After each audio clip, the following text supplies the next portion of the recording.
Everybody ready?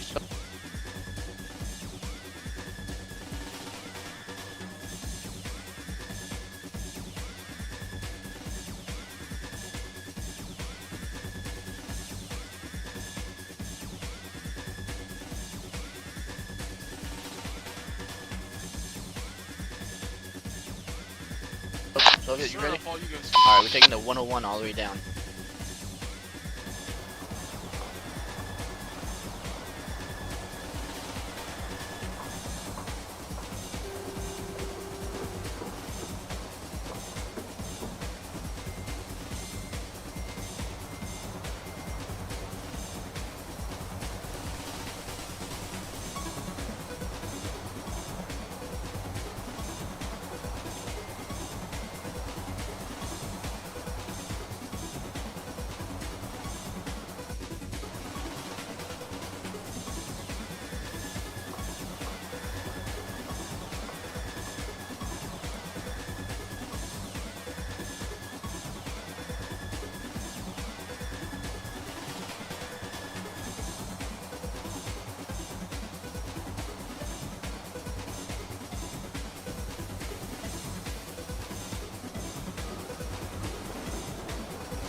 Roundabouts are dumb.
Texas. The rabbits rush around the brush, deep in the heart of Texas.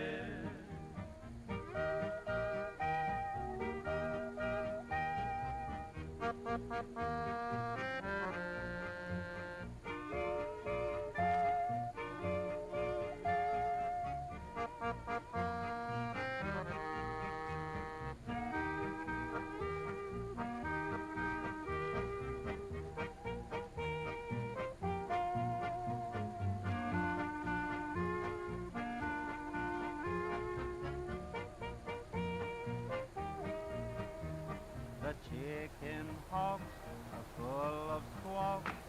We're taking a secret road up here to head out to the beach. The oil wells are full of smell, deep in the heart of Texas. The cactus plants are tough on hands, deep in the heart of Texas.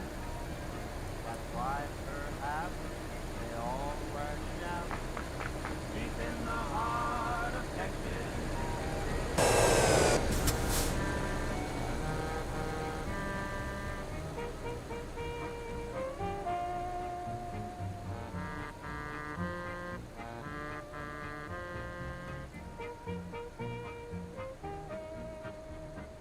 Cowboys cry, Yippee-yi, deep in the heart of Texas. The dog is bald, and say you all, deep in the heart of Texas. The cactus plants are tough on hands, deep in the heart of Texas. That's why perhaps they all wear caps, deep in the heart of Texas.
Turn right, guys. Turn right.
Explorer.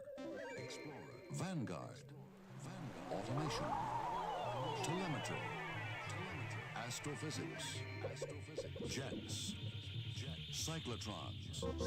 Computers.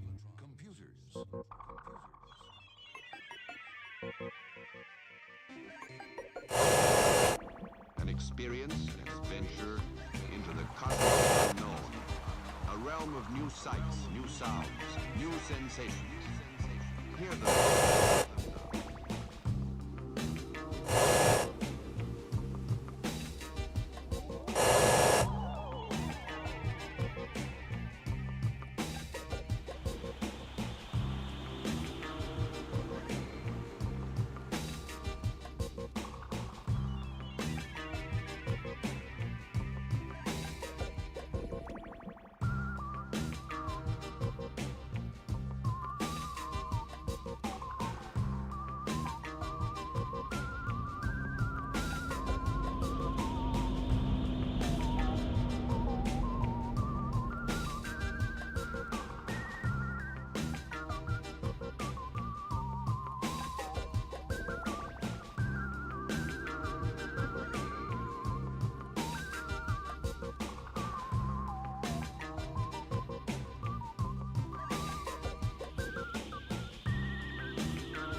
Explorer. Automation. Telemetry. Astrophysics. Jets. Cyclotrons. Computers.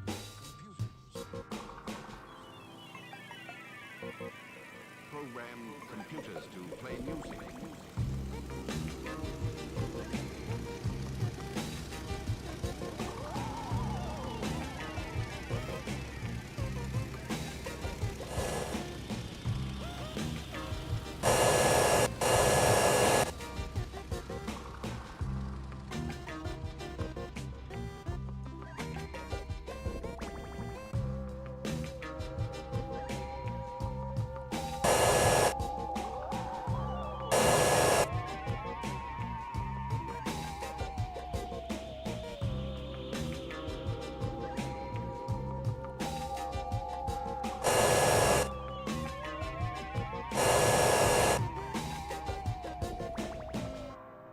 Explorer. Vanguard. Automation. Telemetry. Astrophysics. Computers.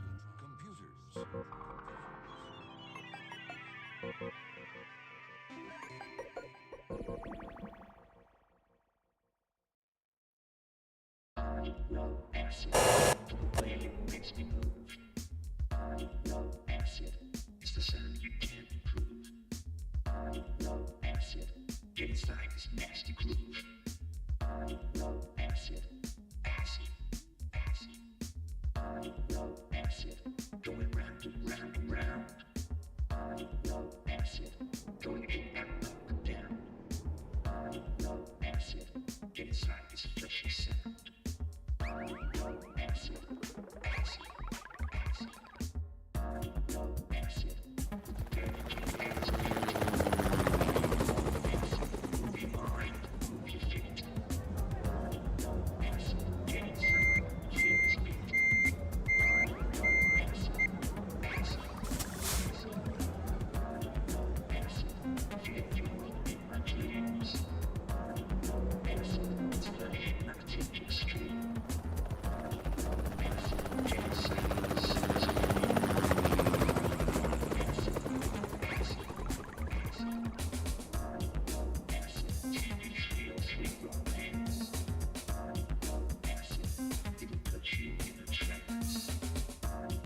Inside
the sense of freedom.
and 9 there. Alonso is absolutely hurling that Aston Martin around. Look at the way the rear end is moving in some of those faster corners. He is not leaving anything to this, and the pace of the car, even though he's pushing super hard, it's not really there at the moment. So I think either it's not working for Aston Martin, or there's a lot more to come. Yeah, there's a reasonable chance, though. They're still learning. And so, unfortunately, missing the first session will have been doubly hard for them for that. So, hopefully, they're going to find themselves balance, find the window, and they'll be competitive for this session. And I think that's something we've seen with some of the other teams. Ferrari, they struggled to get that upgrade package they bought last time out in Spain, fully to extract the performance from it. I think we'll see Williams, that's why they're doing that back-to-back running. And even Mercedes, with that big package they bought in Monaco, they really had a chance to get the most out of it. Yeah, they found some performance in Spain, but I think there's more performance in that car, and that's what the team have been saying as well. They're still learning about a lot of stuff, and again, losing that session isn't going to be helpful, but having extended 1.5 hour free practice 2-ish session in Canada should be helpful if those thunderstorms stay away, which I don't think they want to. Bottas, who really, the first moment that he announced himself as a contender in Formula One was a really strong third place here in a Williams that only scored 5 points across the entire season. It was another one of these mixed condition days, and in a Williams that was very firmly planted towards the rear of the field.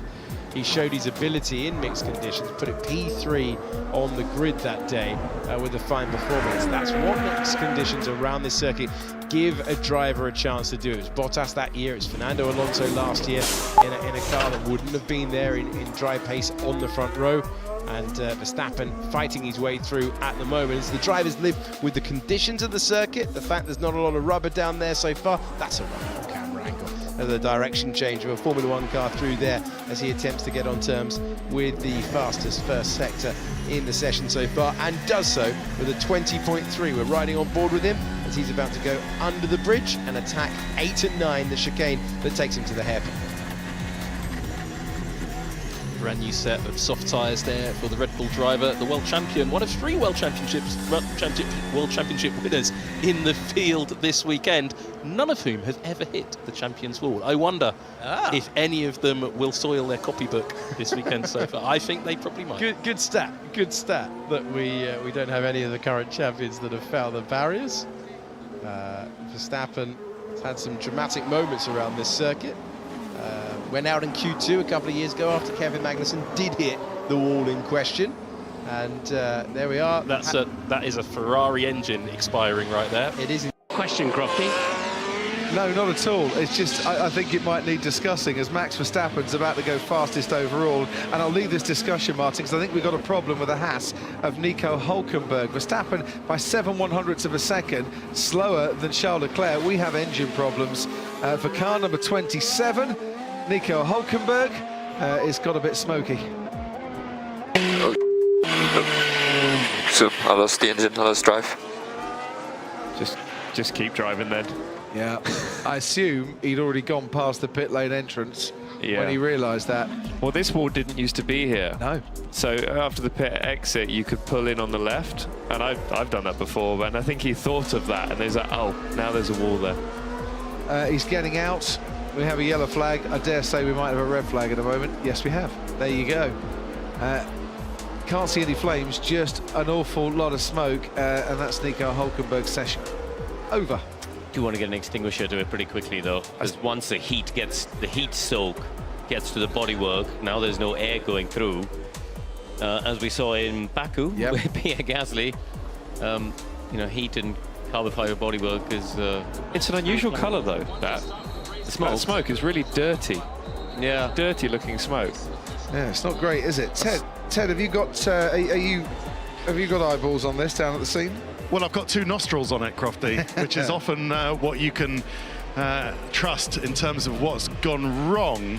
And yes, I have got eyeballs on it as well, but initially it smelled like burning brakes.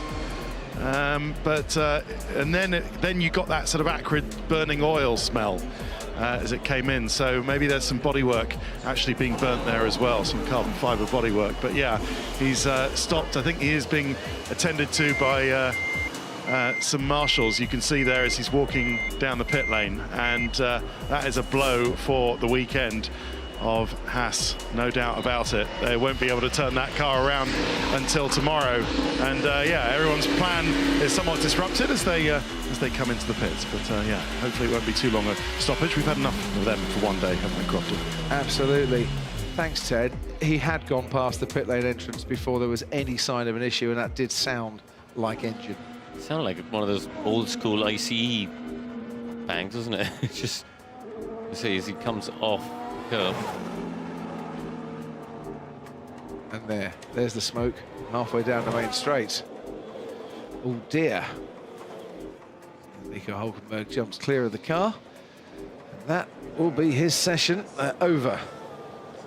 So really, he's had half an hour, maybe 35 minutes of running today, and that's it. Red flag then for the time being, with Charles Leclerc ahead of Max Verstappen by 7/100ths of a second, 10th of a second between Leclerc and Sainz. Top three all very close. We're yet to see a few of the cars put the soft compound tyre on.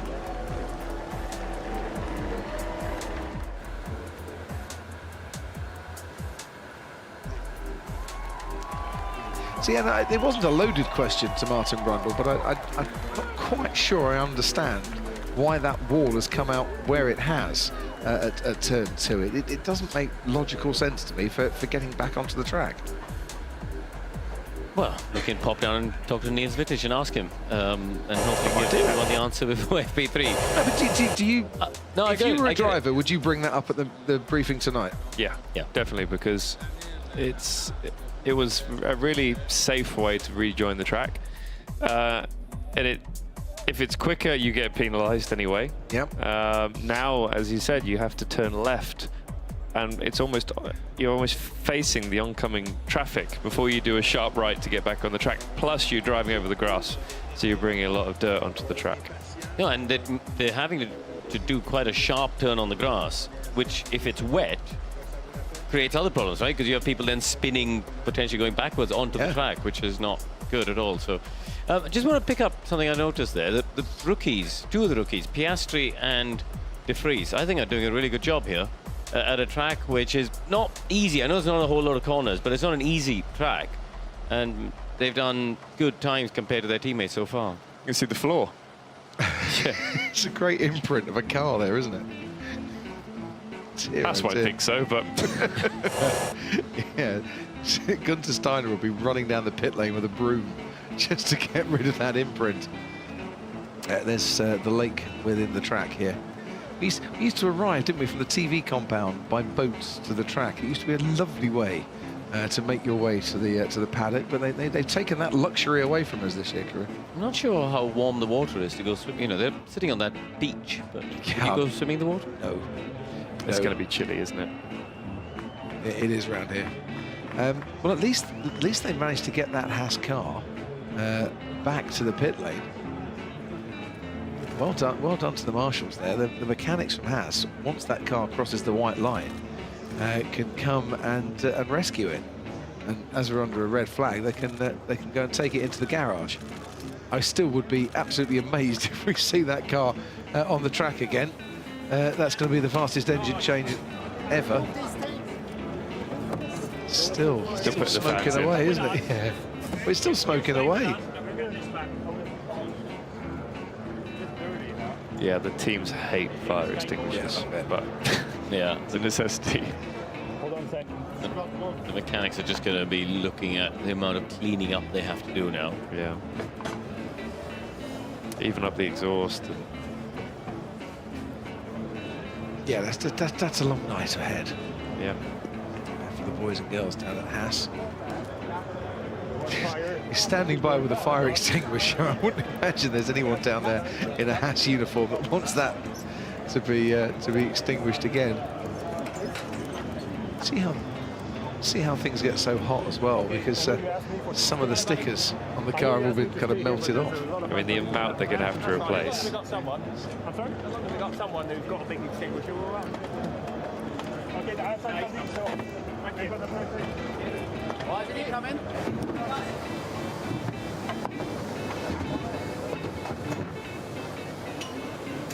Still in a red flag here in Montreal. Been a day of red flags, hasn't it? But well done to the marshals, who've managed to recover Nico Hulkenberg's smoky Haas and got it back to the pit lane, where it's still smoking. So, see how hot it's got, Peru. Yeah. I mean, that's done obviously in the session, and they'll just have to wait for it all to cool down, clean it all up, do the engine change. You know, they're looking at 4 or 5 hours of work the night before the curfew. Then in the morning, because it's not just a straightforward engine change now, because there's been fire. Yep. All the wiring and bodywork. Oh, yeah, feel for them. Do rather, I must admit, it's been wheeled past Ted Kravitz, who'll be giving the air a good sniff just to see how accurate it all is. Hulkenberg's back in the garage too.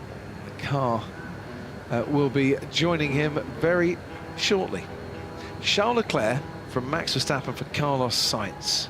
It's kind of how it used to be, you know, just 7/100ths of a second between Leclerc and Verstappen over the course of a single lap. They should be better here, Ferrari, because this isn't a track which chews the tyres up as much as Barcelona, and you know that's their weakness, isn't it? So I would expect them to be back in that fight with Aston and Mercedes, I think, a bit more this weekend.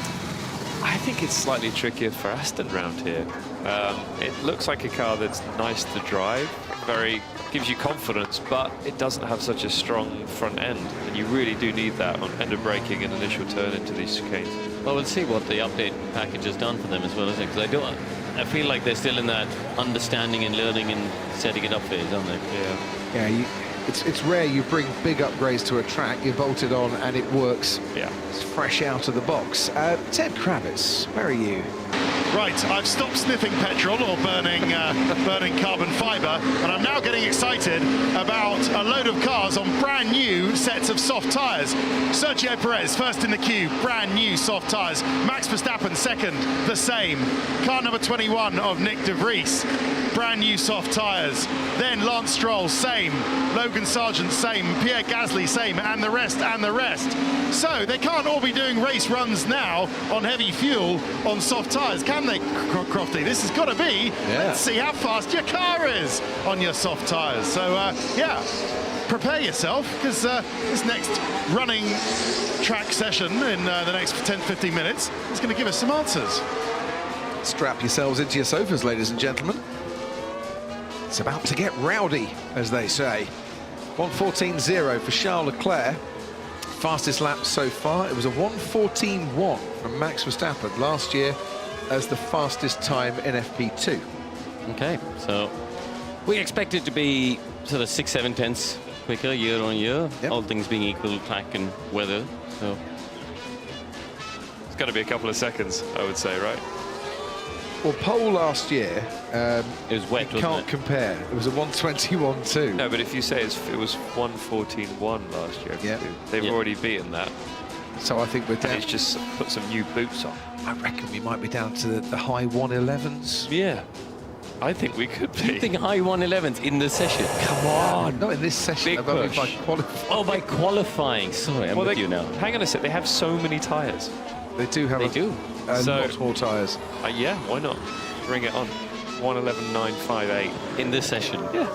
Sergio Perez kicks up all the dust that has been left there by the fire extinguishers, and off on his way he goes in his Red Bull car that he's hoping he can put his car at the top of the podium for a 100th win for Red Bull in Formula One. But it's a track where he's only ever reached Q3 3 times in 9 attempts, which rather surprised me, I must admit. Yeah. I'm going to go with the low. Oh, did he touch the wall there? I mean, he's still going. If DRS opens, so that implies he's flat out. So maybe just got away with it? No, I think he might have touched the wall there, to be fair. Let's see, there's a mark on the tyre. He's certainly aborted this particular lap. There was Sergio absolutely pushing it. And I think he's rather ruined his teammates' lap as well behind him, because Max has done a 20.4 for the first sector. I'm going to counter the 1:11.958 for this session with a low 1:13. Because I think I agree, but only because of Checo. Checo just destroyed my chances. Oh, that wasn't a good moment for Checo whatsoever. Doesn't look like there's a mark on the tyre, though. Just got very, very close. I think because it was so dirty out there, no one's been there yet. Don't think anyone wants to go there again. Is he going to go straight on and come into the pits here? Yes, he is. Oh, so he did. I rather get the feeling that it's like Checo, and there was a bit of a tap there. Let's give it the once over before you try again. This is one of the hardest pit entries, I think, when you've got two cars so close together. I remember when I was driving here, that was one of the first things that spooked me, was the people going in goes so much deeper. It's a bit, it catches you off guard, doesn't it, when you're in the car? Well, and also when you're pitting. Yeah. And they're not. Yeah. So you want to go deeper than them. So yeah, it's a tricky one. Right, let's have a look at what happened to Sergio Perez here. We've not seen anyone really make contact as yet. Maybe not. Maybe not. Maybe it was the rumble strip that made it look like he'd hit the wall a bit. Watch his hands. No, so there's no correction when he went past that bit. I don't know what he was aiming for when he went through the apex, but it was seriously wide. Oof. It was an inch. There was an inch there. Centimetre maybe. A centimetre. They want to bring back that graphic that we had in Monaco. Yes. Where we saw how close to the wall the cars were getting. Close, super close, really, really close. Bang. Bang. They've got Kevin Magnussen in the pits as well. I wonder if that's a precaution after the issue in Hulkenberg's car. With whatever happened to Nico, it might happen to Kevin too. Carlos Sainz goes faster. 1:13.8 for Carlos Sainz. His teammate Charles Leclerc is about to start a flying lap in a moment. Alex Albon goes 10th fastest. Fernando Alonso's moved up to 9th fastest behind his teammate Lance Stroll. Be interested to see where the Mercedes eventually stack up here. George Russell 7th currently. Lewis Hamilton about to do his lap. What's he pointing at? So did Checo just drive straight through the pits? Because he's out on circuit already. Yeah, maybe. If he was in there, he wasn't. Yeah, he's gone for a gap, hasn't he? Look, he must have been in traffic, and now he's got a big long gap ahead of him. So maybe that's what they were doing. He was in and around the two Ferraris. Right, take us through this one then. Karun. Checo's trying again. Oh, no, he's not, because Esteban Ocon has stopped, and we've got some double-waved yellows. And what's this on the exit at turn 9? Yeah. And I dare say we might have a red flag for this one as well, because that car is stationary there. It's stuck in second gear currently. Is this another clutch issue for Alpine? Pierre Gasly stopped, and there is a red flag. Pierre Gasly stopped earlier for a clutch issue in FP1 after about 3 or 4 minutes, and this looks rather, Karun, like a similar issue. Stopped in a similar place, didn't he? He's only about gone 300 metres further down from where Gasly stopped. It's on the left-hand side this time around rather than the right-hand side, but there he is. Just is stranded there.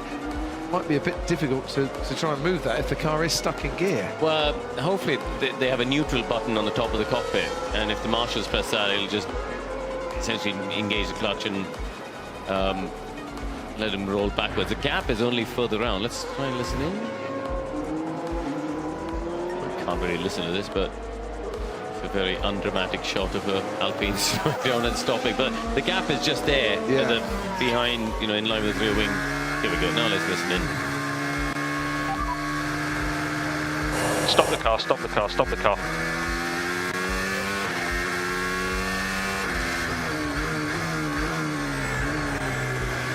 I don't believe that radio message is synced up with what we were seeing on board, because I don't know a driver yet who's told to stop the car and then puts his foot down and shifts up 4 gears. No. It will be delayed. Especially in practice. Suddenly he starts shifting down, doesn't he? Yeah. You'd never do that, would you? It'd be different if it was the last lap of a Grand Prix in Melbourne, for example, and you had flames coming out of the back of your Honda-powered car, and you were trying to get to the finish line for some points, as the man on my right did, quite spectacularly.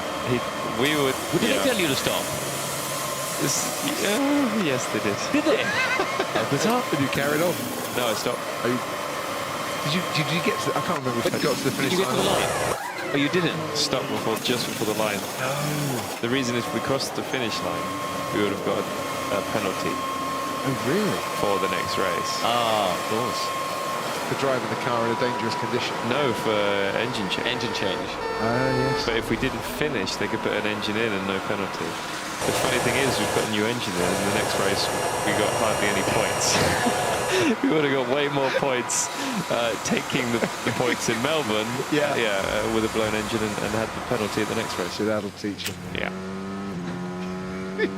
Good story. I think I would have finished 6th. I was in 5th when it happened. So. Ooh, Yuki. Oh, right. This is the first little example we're seeing. You see, That is not good. No. And he's almost driven off the circuit again. But that's exactly the sort of thing you do not want to happen in a race where you're having to turn towards the oncoming traffic to get back onto the track again. Did you see how his hands bounced off the steering wheel when he came over the curb as the front wheels went over it? So I don't like that wall where it is. It doesn't look nice when you're on board as well, does it, when you're heading towards it? Esteban Ocon gets the warm reception from the crowd. 100% scoring record here in 3 starts. Hope that continues, and that whatever is happening at Alpine, they can sort the issues out. We'll head down to Otmar in a little while and see if he can give us any clues as to what may or may not have happened. But we are in this red flag, and Ocon giving the marshals a bit of a hand to move that car back again. So we're halfway through, just over this FP2 session, full of drama. One engine gone, and now what looks like a clutch issue for the Alpine.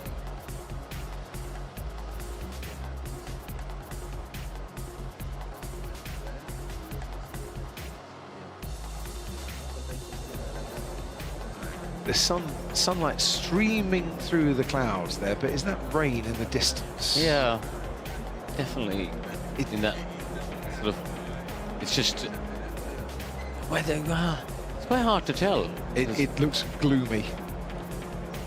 It does look a tad gloomy over Jean's mother's, I must admit. Yeah, I'm just looking at the radar there. There's some massive rain clouds to the sort of northwest of the circuit. But I'm not sure we might escape, you know, because it might be going past the circuit.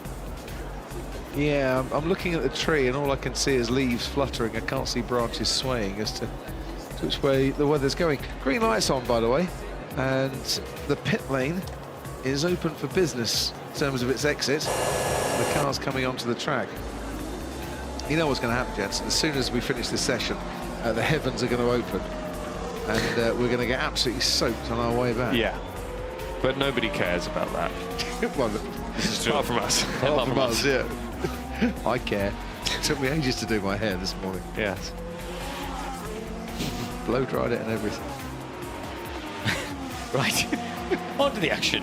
Joe Grant. They got these red flags. Neither of you believe that for one moment. Cannot be another red flag today. Oh yes, there can. It's Canada. It's Canada, and the dark clouds are coming in, and we might get a touch of rain, and yeah, it gets very greasy on this circuit. So, we haven't seen Mercedes show their hand yet. I suppose Russell's done a lap. Russell's done 1 lap on the soft tyres. I think Lewis was about to start a lap when Esteban Ocon stopped. Sergio Perez was starting a lap when Esteban Ocon stopped. Yeah. The good thing is here, if you had to abort a lap, it doesn't really matter because the tyres are able to do multiple laps here, so it's not a big loss like it would be in Spain, for example. Deck's pretty low. I have to say that Valtteri has been quick. From the word go, he's been relatively competitive, hasn't he? It's not a bad track for him. It's got to be that special helmet that you love so much. Yes, definitely. Colours are great on it.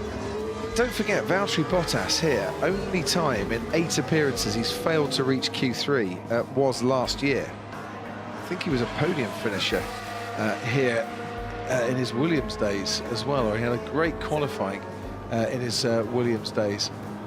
Yeah, 3rd on the grid in 2013 when he was driving for Williams. Podium finisher on 4 occasions. I remember that. It was very fast in a straight line. Yes. Oh, it was. That was their strength all season long. Right, on board with Lewis Hamilton. Take us through this one, JB. Yeah, as you can see, it's pretty bumpy out of there, isn't it, at turn 3. Through here, using as much curve as he can, letting the car run out. He wasn't as wide as maybe he will be in qualifying, but using quite a lot of the road. This is a tricky one, very easy to lock the front left. Bit of oversteer through the apex there, understeer to oversteer on the exit. That's quite a normal thing here in FP2.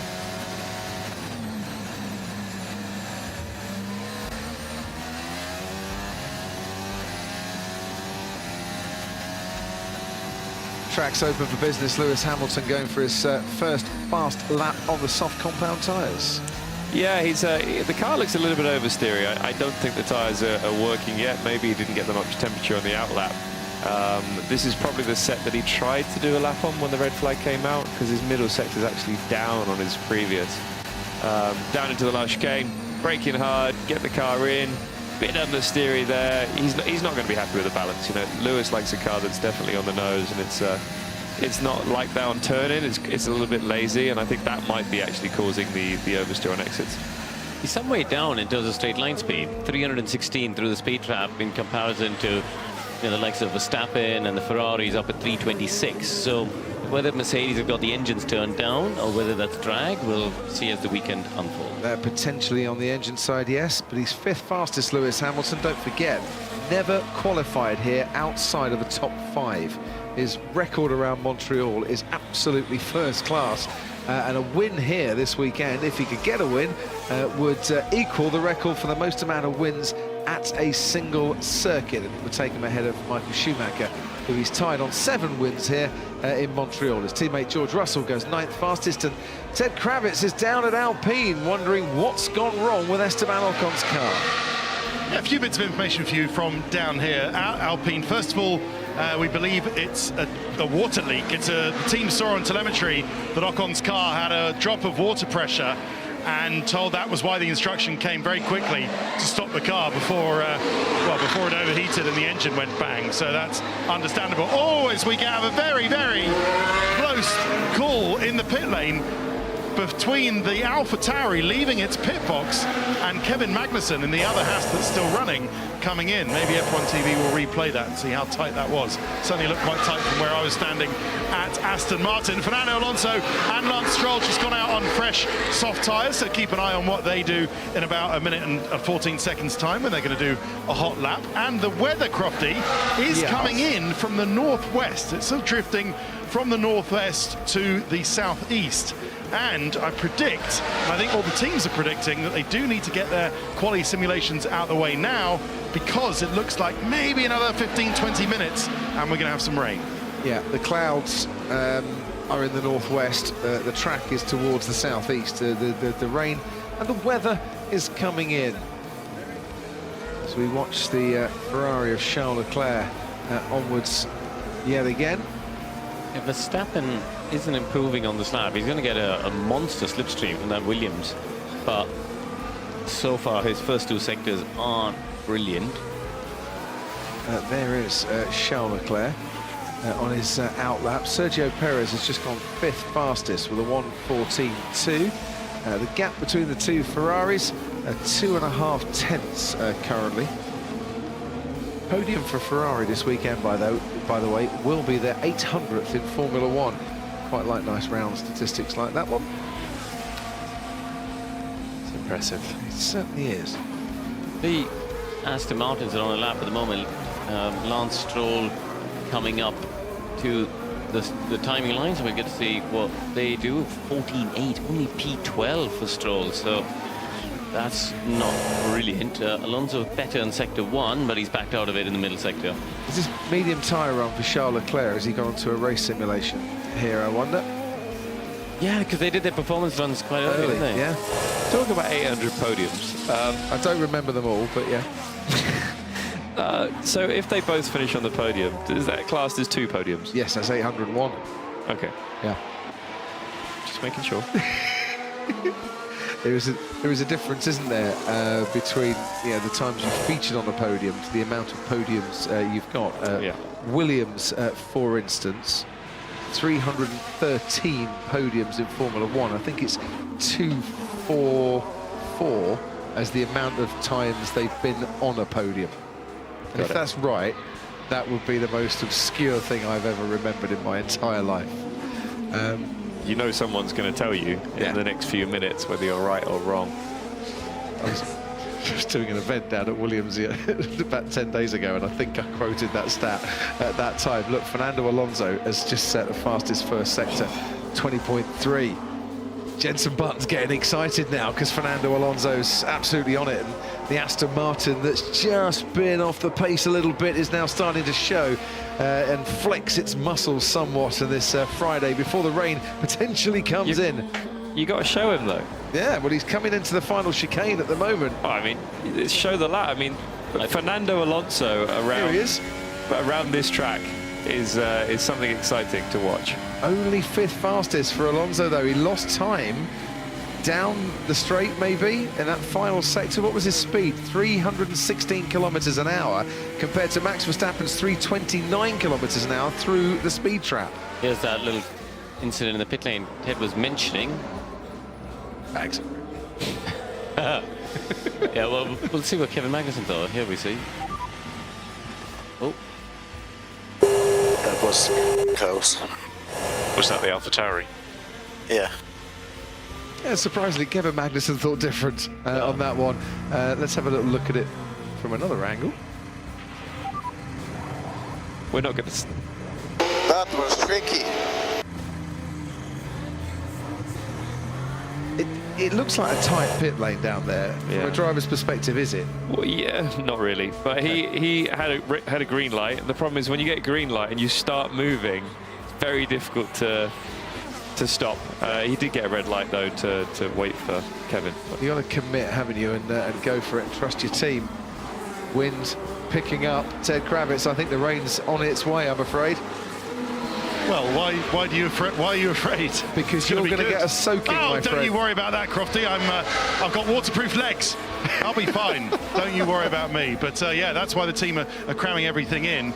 Just a little update while I am here at Haas, just to have a look at the repair job to Nico Hülkenberg, and it is slow work, but I think it's all going to be okay in terms of the chassis. There doesn't seem to be, beyond the sort of fire damage and smouldering remains of fire extinguisher and whatever it is they use, powder and all of that dust, there doesn't seem to be any larger concern about anything that's going to affect the rest of his weekend. Yes, the parts are damaged. Yes, it's going to need lots of different engine covers and side pod and cooling louvers and everything else, as well as a new engine, probably a new gearbox. Beyond that, I don't think it's the smouldering mess that it might have appeared early on. Thanks ever so much, Martin. We're watching Kevin Magnussen. Lance Stroll was on a soft tyre quali run. First sector was okay. Something happened in the middle sector and he had to back off, and we can go trackside once again with Martin Brundle. Down at the final chicane, we're in a tight little spot here with 3 marshals. You've got the double yellows here. You might have a single yellow waved, or of course double yellow flag, which means slow down and be prepared to stop. Blue flag means somebody's coming up behind you. Somebody's catching you quickly. White flag, somebody's going slowly. We've got the oil flag or slippery track flag, green flag, all going on.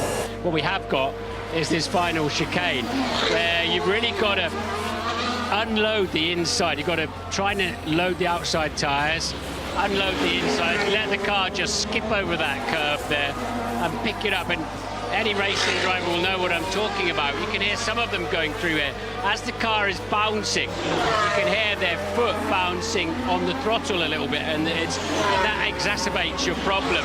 There's no throttle cable, of course, you're just working at the potentiometer, and you have effectively a spring in that and a damper to an extent, and some of them need a little bit of fine-tuning. The Alfa Romeo through here is very, very what I'd call pointy, oversteering. As they turn in, that's the Ferrari. The Alfa comes through, there it is now, and you saw it there for yourself.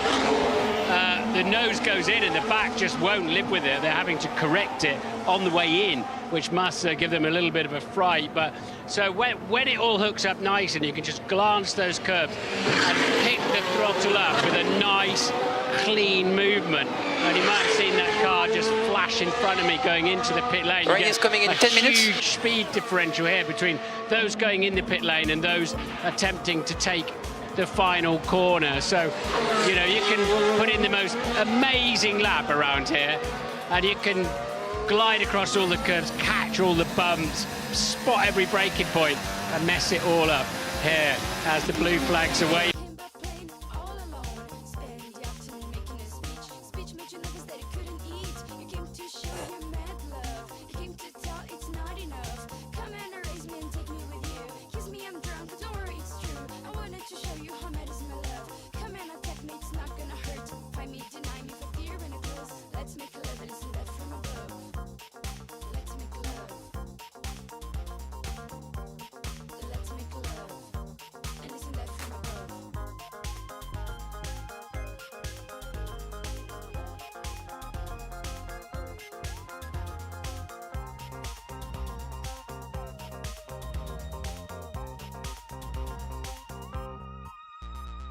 You knew my ideas when they were in my head. They were my secret, even in plans. Wind and bed, then more than again. Wind and bed, then more than again. Run, run, run to make a heart shake. Kiss, kiss, kiss, we'll make this earthquake. I'm gonna get what I'm willing to take. This gotta worth the miles you made. Come back, I'll warm you up. Make me breakfast, don't make it up. You are so talented, I'm in love. Let's make a love and listen that from above.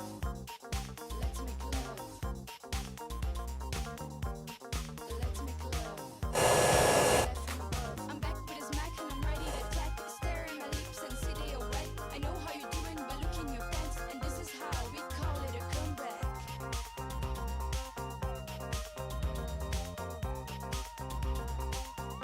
And listen that from above.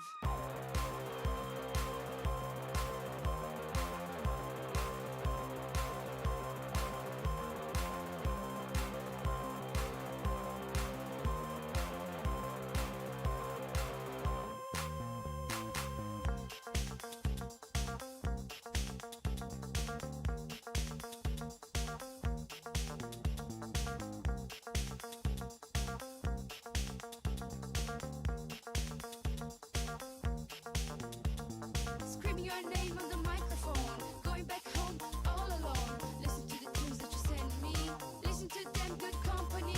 I want to show my mad love. You have to know it's not enough. Come and complete me, stay here with me. This is all true, it's water I drink. I want you to show me how mad is your love. Come and attack me, it's not gonna hurt. Find me denying you for fear in a girl. Let's make love and see that from above.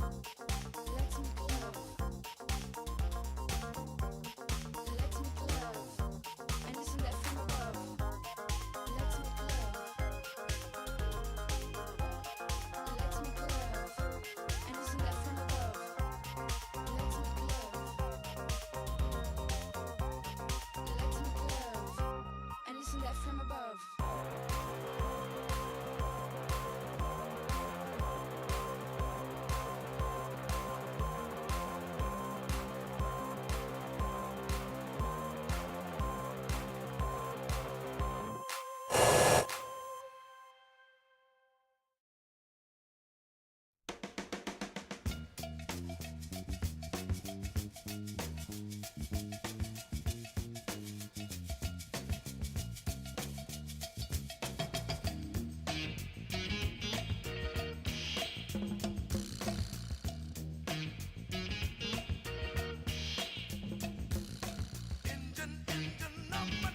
Thank